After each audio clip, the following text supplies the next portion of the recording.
Okay, so today we are talking about solving systems of equations by substitution. This is going to be different than what we've done so far in this unit, which is simply solving systems by graphing, putting things on a graph, seeing where they overlap, where two lines intersect, or where two areas of inequalities overlap. We are going to be doing the rest of this unit algebraically. So our first step in learning how to solve a system algebraically is by a method called substitution. So let's remind ourselves really quickly. What does it mean to be a solution to a system? Well, remember that the solution to a system is a point, literally a coordinate, x, y, that satisfies all equations in that system.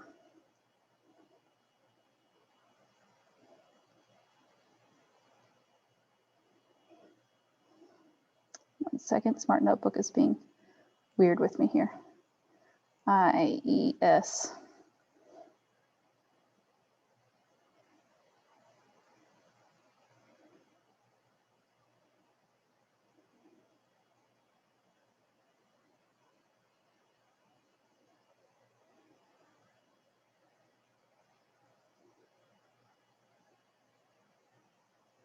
Okay, so solution is a point that satisfies all equations in that system.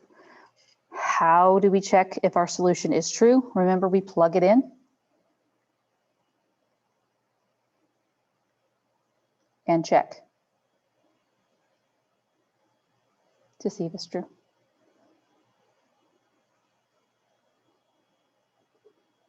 See if, there we go.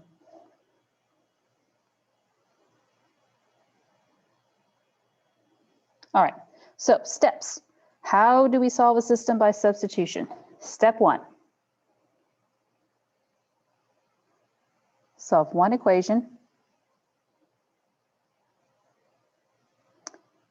for one of the variables.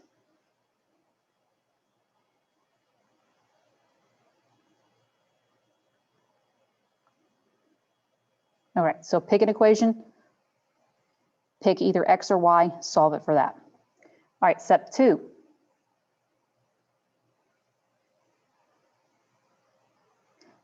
Substitute that equation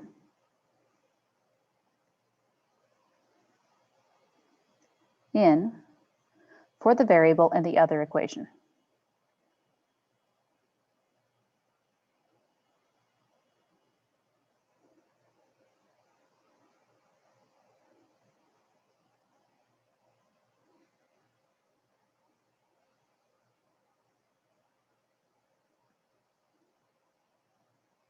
All right, step three, solve for the remaining variable.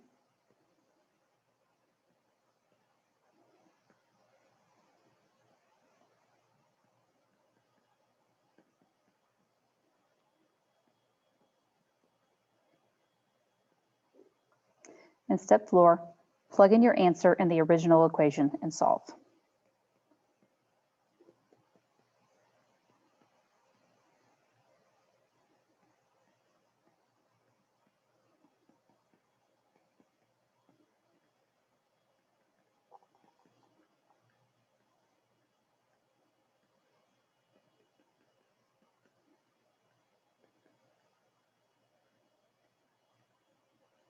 And as with most things in math class, this will make a lot more sense when we do it than it does just reading these steps. All right, so let's move on. Let's check some examples here. All right, so looking at example A, we have two equations here, a system of equations, y equals negative x plus 2 and y equals 2x plus 5. Looking back, our first step says to solve one equation for one of the variables. Well, let's pick this first equation. And let's solve it for y. Oh, hey, look, it's already solved for y. That was easy. All right, step two. Substitute that equation in for the variable in the other equation. All right, so literally what this is saying is y equals all of this, right? Y equals negative x plus 2. So in the second equation, everywhere I see y, I'm going to plug this in for it. All right, I'm literally substituting it in. So instead of y, I'm going to write negative x minus 2, and that equals 2x plus 5. All right, notice now that I've done this, I only have one variable, right? So I'm going to follow step 3 up here, which says solve for the remaining variable. All I've got left is x. I can solve for x. All right, first off, let's get all of our x's on the same side. So I'm going to move all of mine to the right. So add x. So -2 equals 3x. This is a 3. There we go. 3x plus 5.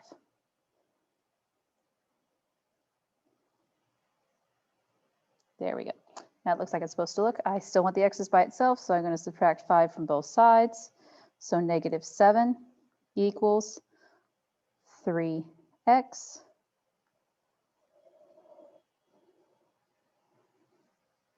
Excuse me.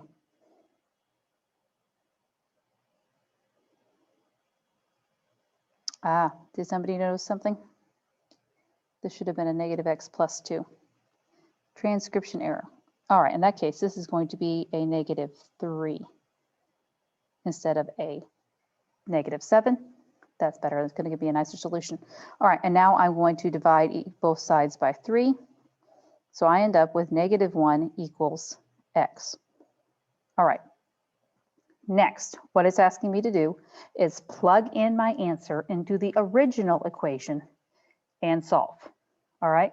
So once again, we're going to substitute. So I'm going to pick one of my 2 original equations up here. Doesn't matter which one, but one of them, the original one, not one that I've messed with. And I'm going to plug x in for one of those. So if I take this guy, this -1, and I plug him in up here for x, right? So y equals -1, because I'm plugging that in for x, plus 2. All right, so y equals a -1. Well, that's a +1 plus 2. So y equals 3. And if we wanted to test this just to make sure that this was correct, we'd plug them both into the second equation. So let's do that really quickly, right? So y is 3 equals 2 times -1 plus 5. So 3 equals 2 times -1. Well, that's -2 plus 5. 3 equals 3. Hey, it checks. Okay, so now, remember what I said, that the solution to a system of equations is a point. It's a coordinate, right? Do you all see any coordinates here? Not yet. Okay, but what do we know about coordinates? Right, when we're listing a coordinate, it's an x, comma, y. Do we have an x and a y? Yeah, right here and right here. So we're going to take each of these pieces and we're going to put them in. We're going to write them as an ordered pair. All right, so as an ordered pair, this is -1, comma, 3. So this is my ultimate solution to this system, is -1, 3. All right, when you are doing this for class, when you are doing this for a quiz, when you are doing this for a test, this is the answer I want. All right, I want this -1, 3. This is the only answer I will accept. You will not be getting credit for giving me x equals this, y equals that. I need to have the coordinate. Remember, the solution to a system is a coordinate. It's a point. All right, so once again, going back to our next equation, right? Step 1, solve for one of the variables and what are the equations? Well, done, right? We're both solved for y. So what I'm going to do is I'm going to pick the easiest one, this one, and I'm going to substitute it in for y into the other one. So 3x equals 5x. This is a 5, there we go, plus 2. All right, I want all my x's on one side, all my y's on the other. So if I subtract 3x from this side minus 3x, I'm going to go ahead and subtract 2 from both sides while I'm at it, just get both steps done at the same time.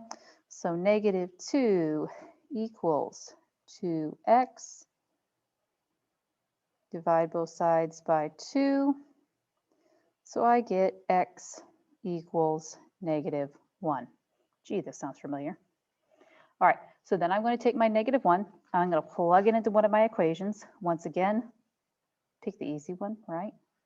So y equals 3 times -1 So y equals -3. All right. Once again, I want a point, I want a coordinate. I do not want x equals y equals. So I'm going to plug these into my format. So my x coordinate is -1, my y coordinate is -3. And that is my answer. All right, moving on. These next ones are slightly more complicated. Looking at D, we're going to skip C because it's more the same. Looking at D, we're not solved for a variable yet, right? So we got to look at this system of equations, and we have to say, what is the easiest variable to solve for? Well, looking at this, I've got this x right here. You notice how the x has a coefficient of 1? Yeah, he's going to be the easiest guy to solve for. All right, so how do we get x by itself? Well, that's easy. I subtract 5y from both sides, right? So now I have x equals -5y minus 9. All right, now that I've got that, we're going to take that entire thing and we're going to plug it in for x in the other equation. Okay, so now I have 4 times -5y minus 9 plus 3y equals -2. All right, so what do we do next? We distribute, that's right. So this is going to distribute this 4. So I get -20y minus 36 plus 3y equals -2. All right, let's put our things together. So -20y plus 3y gives me a -17y minus 36 equals -2. All right, I want my y's on one side, my x's, my regular numbers on the other, so I'm going to add 36 to both sides. So I get -17y equals 34. Divide both sides by -17. So I get y equals -2. All right, then I'm going to take that -2 and I'm going to plug it into one of my equations. Does not matter which one as long as I pick one of my original ones, not one of my manipulated ones. All right, in this case, I'm going to pick the second one because it's the simplest, right? So then I get x equals 5 equals, how about x plus, there we go, if I write it correctly, it would help you out. X plus 5 times -2 equals -9. So x minus 10 equals -9. Add 10 to both sides. So I get x equals 1. All right, not done yet. Remember the system, the solution to a system is a point, it's a coordinate. So I need to rewrite this as a coordinate. So 1, -2. And that is my answer. There we go. All right, and we have more examples, but they're pretty much more of the same. So let's switch over to the second page. And we're going to talk about some word problems here. All right, and our word problems say, Calvin has $8.80 in pennies and nickels. This is significant, pennies and nickels. If there are twice as many nickels as pennies, how many pennies does Calvin have and how many nickels? All right, and this one actually gives us a hint to guide our thinking. How much is each coin worth? All right, so for this system, they're wanting us to, number one, write two different equations, and then number two, use those two equations to figure out how many pennies and nickels Calvin has. All right, so let's start with what we know, right? We know that Calvin has $8.80 in pennies and nickels. All right, so $8.80 definitely sounds like a total type thing, right? So we know something is going to equal $8.80. All right, well, what equals $8.80? Well, the number of pennies he has plus the number of nickels. right? But not just the number of them, their value, right? So using our hint, how much is each coin worth? Well, a penny is worth 1 cent, right? So if I take 1 cent times the number of pennies I have, and I add it together with 5 cents, because that's how much a nickel is worth. So plus 5 cents times the number of nickels I have, then I know that altogether I'm going to come up with $8.80. All right, equation number 2. Well, is there something else that they give us? Some other quantitative amount of information? Yeah, right here. It says if there are twice as many nickels as pennies, how many pennies does he have? Okay, so I've got twice as many nickels as pennies. How do I say that? If I had 5 pennies, how many nickels do I have? Well, I've got 10, right? So how did I get 10? Well, I took the number of pennies I had and I multiplied it times 2. Hey, okay, so we can use that. So the number of pennies I have times 2 gives me the number of nickels I have. Everybody follow this? Hopefully I haven't exploded your brains too hard.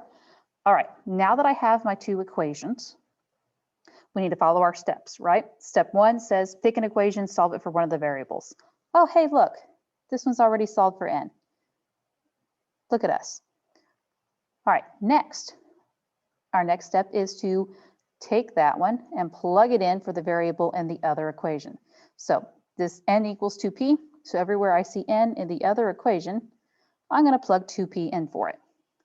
So 0.01p plus 0.05 times 2p equals, there we go, Smart Notebook will catch up to me in a second, $8.80.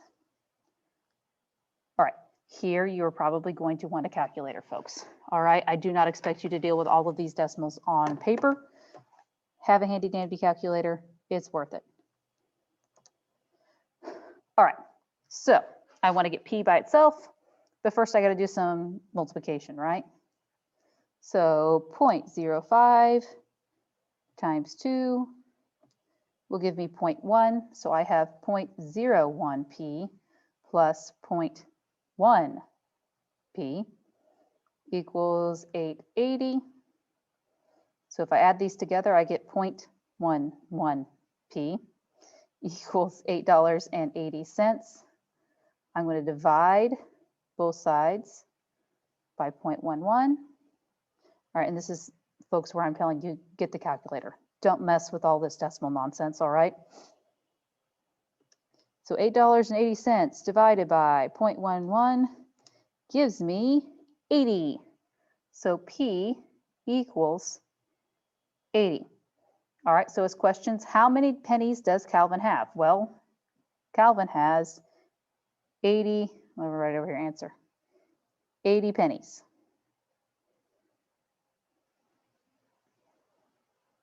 All right, if Calvin has 80 pennies, how many nickels does he have? Well, if P equals 80, plug it in here. So 2 times 80 equals n, and 2 times 80 equals what? Well, it equals 160. So he has 80 pennies and 160 nickels. All right, and if we want to check this, we want to plug it into this other equation. So let's just check it and see if it works. So 80 times 0.01 plus 0.05 times 160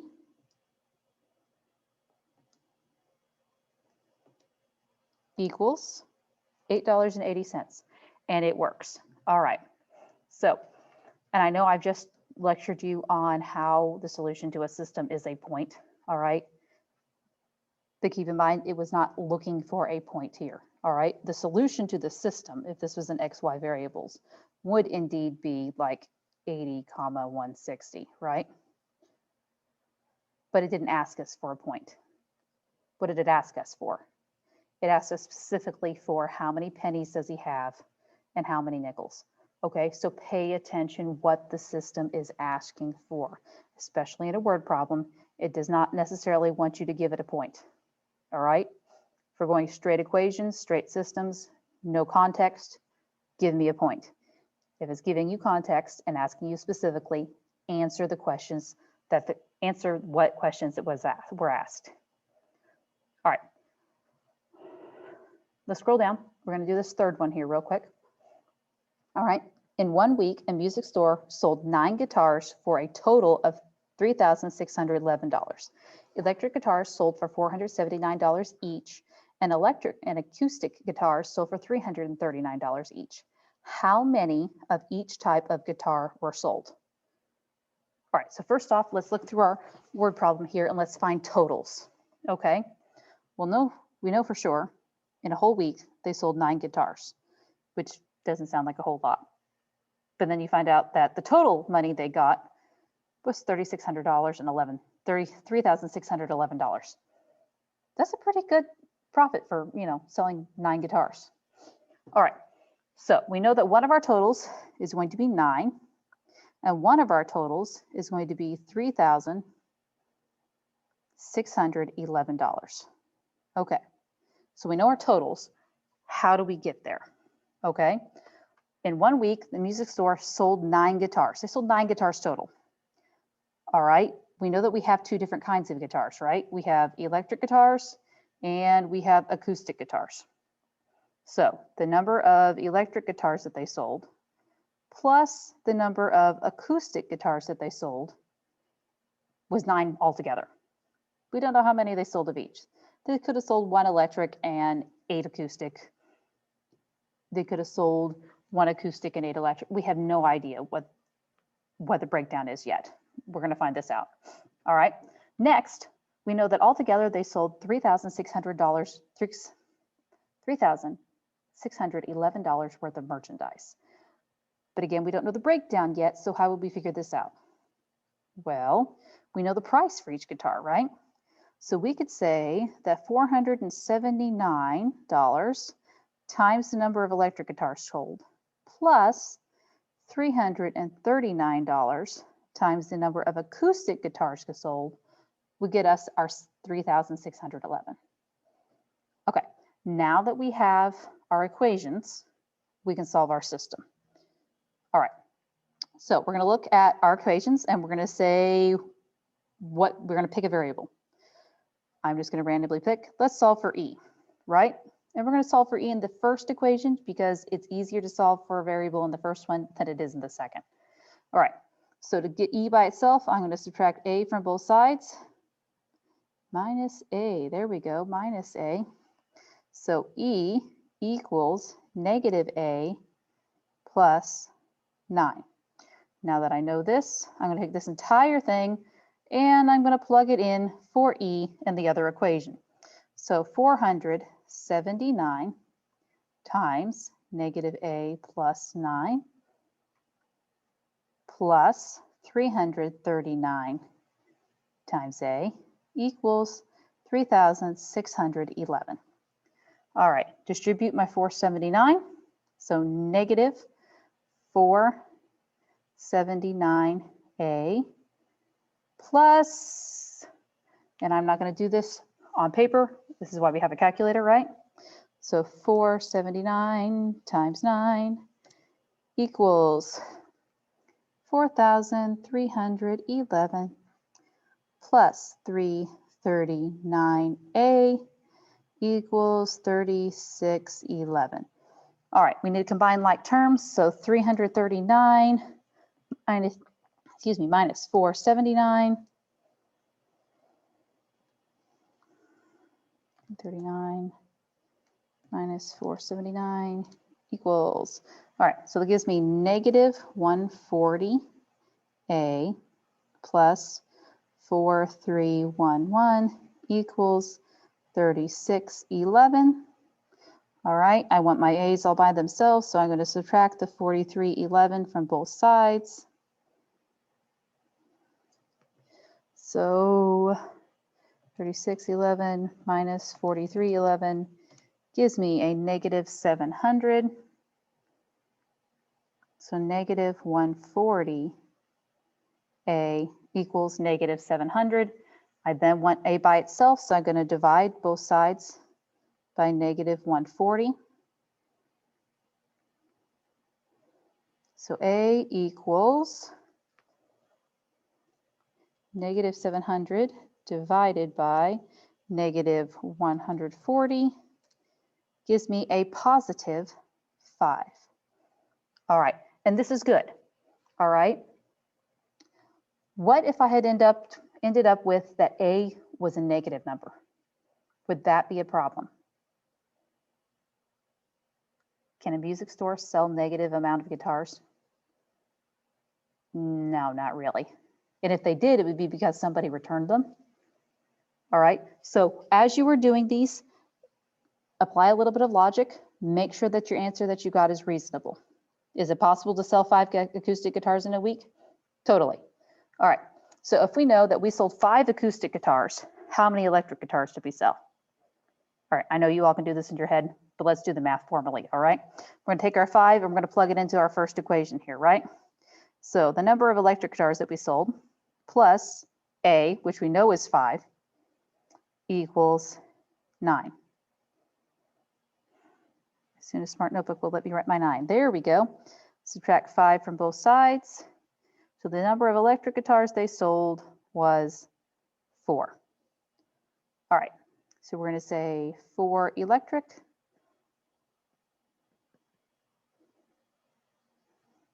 5 acoustic.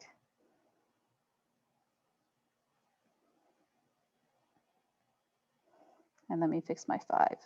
Just love how Smart Notebook wants to glitch out on me. All right. And if we want to double check that, we can double check that. Let's use our handy dandy calculator, right? So 479 times E, which we know is 4, plus 339 times A, which we know is 5, equals 3,611. So it does indeed check. All right, guys, that's the end of the video for today. As always, if you have any questions, email me, and good luck with your homework. See you next time. Bye.